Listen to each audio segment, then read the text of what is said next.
कहते हैं कि शैतान और ईश्वर दोनों ही मंजिल के रास्ते को बदल सकते हैं, मगर यकीनन ईश्वर ही सही रास्ता दिखाता है। फिल्म का नाम है हेल हॉल। ये साल 2022 में रिलीज हुई थी।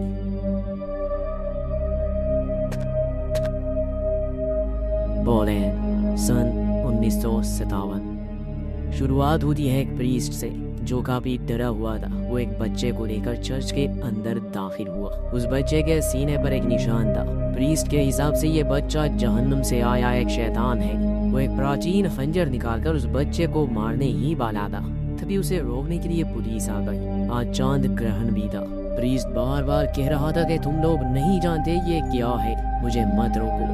और जैसे ही वो खंजर उठाता, मजबूरन पुलिस वालों को उसे शूट करना पड़ा। प्रीस्ट वहीं मारा गया और वो बच्चा जिंदा रहा। अब कहानी 30 साल बाद की दिखाई जा रही है। हम मिलते हैं कहानी के मुखिया किरदार मैरिक से, जो कि असल में एक पुलिस वाला है, मगर एक प्रीस्ट के रूप में वो पुराने चर्च में आता है क्योंकि कुछ औरतें गायब हुई थी और आखिरी बार उन्हें इस चर्च में ही लाया गया था। पुलिस खुलेआम चर्च की तलाशी नहीं लेना चाहती थी क्योंकि इससे बदनामी होती, इसलिए सबूत इकट्ठा करने के लिए उन्होंने मैरिक को भेजा। चर्च पहुंचकर मैरिक प्रियर से मिलते हैं जो यहाँ के मुखिया थे। वो मैरिक को पूरा चर्च दिखाते हैं, जिसके बाद उसके सामान की तलाशी ली जाती है क्योंकि चर्च के नियम सख्त थे। मैरिक को कमरा दिखाने के बाद प्रियर कहते हैं कि अच्छा यही होगा कि आप रात में कमरे से बाहर ना निकले क्योंकि रात को चर्च में घूमना सख्त मना है। मैरिक कहता है कि मैं इन बातों का ख्याल रखूंगा। यहाँ ना बिजली थी, ना कोई टेलीफोन। अजीब सी जगह थी जहाँ ना कोई आता था ना बाहर जाता। ये लोग बाकी दुनिया से अलग अलग रहते थे। खैर उनके जाने के बाद मैरिक अपने कपड़े बदलता है और यहाँ हम देखते हैं कि उसके सीने पर वैसा ही निशान था जैसे कि हमने कहानी की शुरुआत में उस बच्चे के शरीर पर देखा था। इसका मतलब कि मैरिक ही वो बच्चा हो सकता है। फिर वो अपना बैग खोलता है जिसके अंदर एक खुफिया चैम्बर था। उसके अंदर एक कैमरा, बंदूक और कुछ और सामान था। साथ ही उसमें एक पेपर कटिंग थी जिस पर कई लड़कियों के गुमशुदा होने की खबर छपी थी। तो इसी केस को इन्वेस्टिगेट करने मैरिक यहाँ पर आया था। बाद में मैरिक सभी से खाने के दौरान मिलता है, लेकिन उन्हें खाने में क्या परोसा जा रहा था मैरिक को समझ नहीं आ रही। खाना बड़ा ही अजीब था। मैरिक को उस खाने से घिन आ रही थी, लेकिन बाकी सब उसे बहुत शौक से खा रहे थे, इसलिए मैरिक भी चुपचाप उसे खाने लगा। बाद में जब वो हॉल में घूम रहा था तो वो एक कमरे के पास से गुजरता है जहाँ उसकी नजर एक औरत पर पड़ी। उसकी हालत बहुत खराब थी। दरअसल चर्च के हिसाब से उस औरत को शैतान ने पॉजेस किया है और चर्च के लोग तंत्र मंत्र से ऐसे लोगों का इलाज करते हैं, यानी एक्सॉर्सिज्म, या ये कहे कि अंधविश्वास। आज रात वो सभी उस लड़की का इलाज करने वाले थे जिनमें मैरिक भी शामिल था और वो ये सब पहली बार देख रहा था। उस औरत को एक कमरे में बेड से बांधा हुआ था। एक पादरी जिसका नाम प्योतर था वो इस प्रक्रिया की फुटेज भी रिकॉर्ड कर रहा था। अब जैसे ही फादर ने बाइबल पढ़ना शुरू की, वो औरत बुरी तरह तड़पने लगी। वो जोर जोर से चिल्लाती है। उसके अंदर से अजीब आवाजें आ रही थी और बेड भी हिल रहा था। तब फादर उसके सामने क्रॉस लाकर प्रार्थना शुरू कर देते हैं, लेकिन उस क्रॉस में आग लग गई। ये देखकर वो सभी डर गए थे। फादर प्रार्थना करना नहीं छोड़ते और थोड़ी देर बाद एक्सॉर्सिज्म पूरा हुआ। इस बीच हमें जीसस की पेंटिंग दिखाई जाती है जिसकी आंखों से अजीब से कीड़े निकल रहे थे। खैर ये सब देखने के बाद मैरिक की तबीयत काफी खराब हो गई थी। वो बाथरूम में था तो उसका शीशा अपने आप ही टूटने लगा। उसके कमरे से भी अजीब आवाजें आ रही थी, जिससे वो काफी डरा हुआ था। वैसे तो मैरिक को इस सब पर विश्वास नहीं था। उसके हिसाब से सब धोखाधड़ी है और कुछ नहीं। इसके बाद वो हॉल में घूमने चला गया। वो एक कमरे के सामने रुक जाता है। असल में ये प्रेयर का कमरा था। इससे पहले कि वो अंदर जाए, पादरी डेविड उसे बताता है कि ये प्रेयर का कमरा है, बिना इजाजत के कोई भी अंदर नहीं जा सकता। इसलिए मैरिक बिना कुछ कहे वहां से चला गया। रात के खाने में उन्हें फिर से वही सड़ा हुआ मांस दिया जा रहा था जो सही से पका भी नहीं था। वहाँ एक नया लड़का था जिसे उसे खाने से घिन आ रही थी। वो रो रहा था। प्रियर प्योतर को इशारा करके उसे उस लड़के के पास भेज देता है और उसके कान में कुछ कहने के बाद वो लड़का उस मांस को खाने लगा। खैर इसमें तो कोई शक नहीं कि खाने में कुछ गड़बड़ की, क्योंकि बाद में मैरिक भी उल्टी कर देता है, यहाँ तक कि उसका एक दांत भी गिर गया। मैरिक और से उसे देखने लगा। अजीब था कि उस दांत से एक मक्खी बाहर निकलती है। ये देखकर मैरिक काफी घबरा गया। अब आधी रात को चुप कर वो प्रियर के कमरे में गया।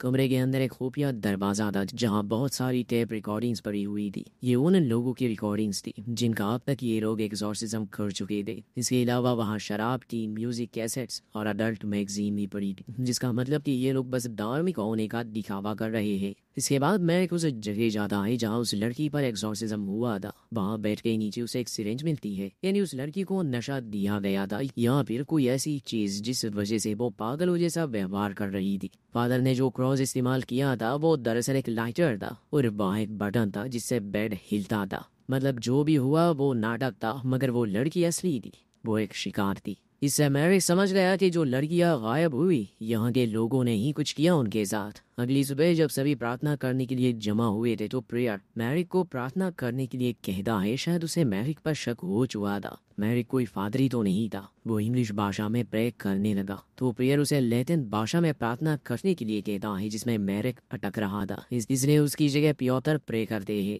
दोपहर के खाने में फिर से वही मांस था। इस बार मैरिक को खाने में बाल भी मिलते हैं जो देखकर उसे उल्टी आ गई। मैरिक जिस मकसद से यहाँ आया था जल्द से जल्द उसे वो पूरा करना होगा। अब वो प्रेयर की नजर में आ चुका था, इसलिए अपने कमरे में जाकर उसने पेपर कटिंग जलाकर बंदूक अपने पास रख ली ताकि समय आने पर वो अपनी सुरक्षा कर सके। बाहर आकर वो देखता है कि कुछ प्रीस्ट मिलकर कब्र खोद रहे थे, क्योंकि जिस लड़की का एक्सॉर्सिज्म हुआ था शायद वो मर चुकी है। रात में मैरिक उस जगह जाता है जहाँ बाकी लोगों को पागल बना के रखा हुआ था। उनमें मर्द और औरतें दोनों ही थी। इनके हिसाब से ये वो लोग हैं जो शापित है। उस समय पियोतर मैरिक को देख लेता है। वो चुपके से उससे बात करने आया। कहता है कि यहाँ सब जान गए हैं कि तुम यहाँ सबूत ढूंढने आए हो, लेकिन यहाँ से निकलना मुश्किल है। मैंने भी कोशिश की थी एक बार। जो यहाँ आ गया वो बाहर नहीं जा सकता, इसलिए अगर जिंदा रहना है तो कोई सवाल मत करो और जितना कहा जाए उतना करो। तब मैरिक उसे बताता है कि मैं कोई प्रीस्ट नहीं हूँ, एक पुलिस वाला हूँ। इस गांव से 8 लड़कियां लापता है। कहा जाता है कि उन्हें एक्सॉर्सिज्म के लिए यहाँ भेजा गया था। पुलिस इस मामले में सीधी कार्रवाई नहीं कर सकती, इसलिए मुझे बेस बदल कर आना पड़ा और मैं जानता हूँ कि ये तंत्र मंत्र सब धोखा है। तो पियोतर कहता है कि फादर ऐसा पैसों के लिए करते हैं ताकि वेटिकन से उन्हें पैसे मिलते रहे। बाद में वो कह देते हैं कि तंत्र क्रिया के दौरान वो औरतें पागल होकर मर गई, लेकिन असल में उनके साथ क्या होता है मैं खुद भी नहीं जानता। मैरिक उससे वादा करता है कि मैं तुम्हें यहाँ से निकालूंगा। इसके बाद मैरिक दोबारा से चर्च के कमरे में जाकर उसकी जांच करता है। एक अलमारी के पीछे उसे एक बड़ा सा होल दिखा। उसके अंदर से मैरिक को लकड़ी में लिपटे हुए दांत और एक आंख मिलती है। तभी वो आंख अपने आप ही हिलने लगी। डर के मारे मैरिक उसे फेंक देता है और इसी के साथ वो उल्टियाँ करने लगा जिसमें मक्खी आती। मैरिक को अपने सामने कोई चीज दिखती है। वो सहम गया, लेकिन अगले ही पल वो गायब थी। उस आंख को कुचल कर अपने कमरे में चला जाता है। रात होने पर वो चर्च के कब्रिस्तान में गया। वो उस कब्र को खोदने लगा जहाँ उस लड़की को दफनाया था, लेकिन जब मैरिक उसका ताबूत खोल कर देखता है तो वो खाली था। अब मैरिक हैरानी से ये मंजर देख ही रहा था कि तभी डेविड पीछे से आकर उसे पकड़कर बेहोश कर देता है। होश में आने पर मैरिक देखता है कि उसे उसी के कमरे में बेड से बांधा गया है और डेविड वहीं सामने बैठकर पहरा दे रहा था। कुछ देर बाद प्रेयर उस कमरे में आते हैं। वो मैरिक के लिए 4 अलग अलग बर्तनों में खाना लाए थे। उसके लिए प्रार्थना करने के बाद फादर मैरिक को वो खाना खाने को कहते हैं, लेकिन वो इनकार कर रहा था। वो उनसे पूछता है कि आखिर ये क्या चीज़ है जो तुम 4 अलग अलग बर्तनों में भरकर लाए हो, लेकिन प्रेयर उसकी बात का कोई जवाब नहीं देता और फिर जबरदस्ती उसे वो खाना खिलाया जाता है। रात में पहरा देते हुए डेविड की आंख लग गई और इसी बात का फायदा उठाकर मैरिक खुद को खोल लेता है, लेकिन तब तक डेविड भी जाग चुका था। फिर इन दोनों में हाथापाई हुई जिसमें मैरिक अपनी बंदूक उड़ाकर डेविड को तो मार देता है। कमरे से निकलने के बाद वो सबसे पहले रसोई में जाता है ताकि वो जान सके कि उसे खाने में क्या दिया जा रहा था। मैरिक वहाँ के स्टोर रूम का दरवाजा खोलता है तो उसके होश उड़ जाते हैं, क्योंकि वहाँ बहुत सारी औरतों की कटी हुई लाशें लटकी हुई थी और इतने दिनों से ये सब जो खाना खा रहे थे वो इन्हीं औरतों का मांस था। ये सब वही औरतें थी जिनके गायब होने की खबर मैरिक को मिली थी। तभी वहाँ पियोतर भी आ गया और ये सब देखकर उसके भी होश उड़ गए।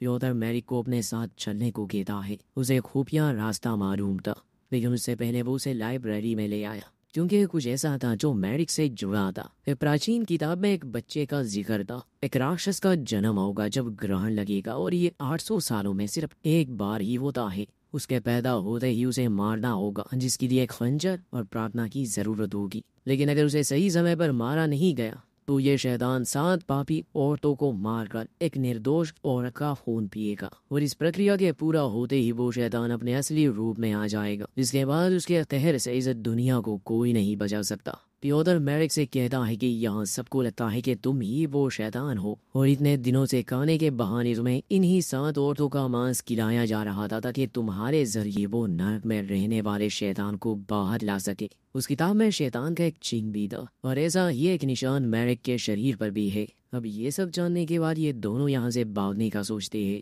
पियोतर जमीन के नीचे एक सुरंग के बारे में जानता था जहाँ से पहले भी उसने भागने की कोशिश की थी। मैरिक को उस पर विश्वास नहीं था, तब पियोतर उसे अपनी पीठ के निशान दिखाता है जो भागने के जुर्म में कोड़े मारने से बने थे। मैरिक उसकी बात मान गया। वो दोनों उस सुरंग से होकर आगे बढ़ते हैं, लेकिन दरअसल ये सब पियोतर की चाल थी। आधे रास्ते में 2 लोग आकर मैरिक को मारने लगे और फिर वो उसे पकड़ लेते हैं। होश में आने पर मैरिक देखता है कि उसे एक पेड़ से बांधा हुआ था। पियर उसे बताते हैं कि उसका यहाँ ना कोई इत्तिफाक नहीं था, बल्कि उन्होंने पुलिस वालों को रिश्वत दी थी ताकि वो मैरिक को ये केस दे। वो कहते हैं कि शैतान बुरा नहीं होता, इंसान होता है, इसलिए सजा तो मिलेगी। वो एक कुएं की तरफ इशारा करते हुए कहते हैं कि ये सीधा नरक की तरफ जाता है, इसलिए हमने अपना चर्च भी यहीं पर बनाया। 800 सालों तक हमने तुम्हारा इंतजार किया। प्रक्रिया पूरी होते ही नरकराज यानी शैतान तुम्हारे शरीर में दाखिल होगा और फिर इस दुनिया की शक्ल बदल जाएगी। वो इस दुनिया पर राज करेंगे और हम उनके दूत बनेंगे। यानी ये लोग दरअसल ईश्वर को नहीं बल्कि शैतान के पूछने वाले थे।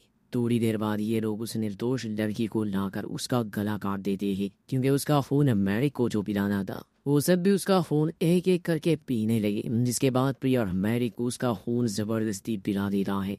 मैरिक मरना नहीं चाहता था, वो ईश्वर से प्रार्थना करता है, लेकिन कोई फायदा नहीं था। इसके बाद ये सब मिलकर शैतान को बुलाने के मंत्र पढ़ने लगे, लेकिन बहुत देर तक मंत्र पढ़ने के बाद भी वहाँ कुछ नहीं होता। ये देखकर मैरिक उन पर हंसने लगा क्योंकि वो एक पुरानी किताब पर विश्वास कर बैठे। किसी को भी समझ नहीं आती कि ऐसा क्यों हो रहा है। वो सभी निराश थे। पियोतर सबसे कहता है कि शायद ये सब हमारी गलतफहमी थी, हम सब जल्द ही ये भूल जाएंगे क्योंकि हमारे इरादे नेक थे। लेकिन अब इन्हें ये डर था कि कहीं ये लोग मैरी की वजह से फंस ना जाए क्योंकि पुलिस कभी भी उसे ढूंढते हुए यहाँ आ सकती है। इसलिए पियोतर मैरी के पेट में चाकू घुसाकर उसे मार डालता है और ये लोग उसकी लाश को उसी कुएं में फेंक कर चले जाते हैं। वहाँ से आने के बाद प्रियर बहुत सारी शराब पीते हैं। वो निराश थे क्योंकि उनकी इतने साल की मेहनत बर्बाद हो गई। इस बीच वहाँ दीवार पर लगा क्रॉस अपने आप ही उल्टा हो गया जिसे उसने नहीं देखा। तब पियोतर उसके पास आकर उसे एक सोफे पर लिटा देती है।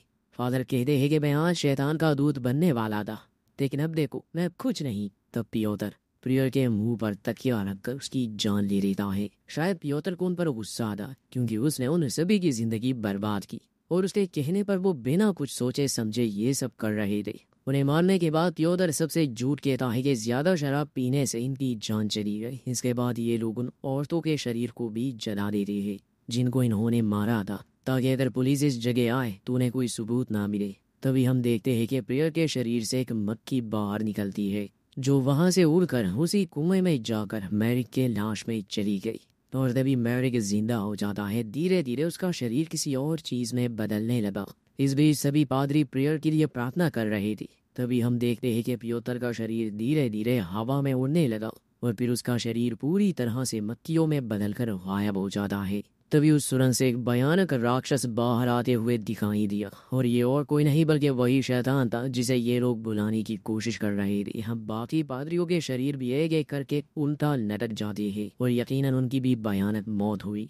हम देखते हैं कि चर्च में जो भी चीज जिंदा थी वो मरने लगी और जो चीज मुरझा चुकी थी उसमें एक नई जान आ गई। अब जब वो शैतान जीसस के स्टैचू के सामने आया तो स्टैचू का चेहरा भी उसकी तरफ मुड़ जाता है।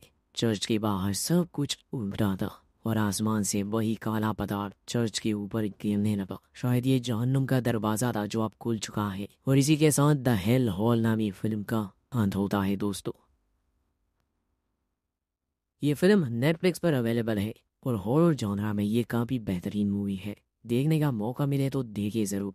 मिलते हैं किसी और कहानी में।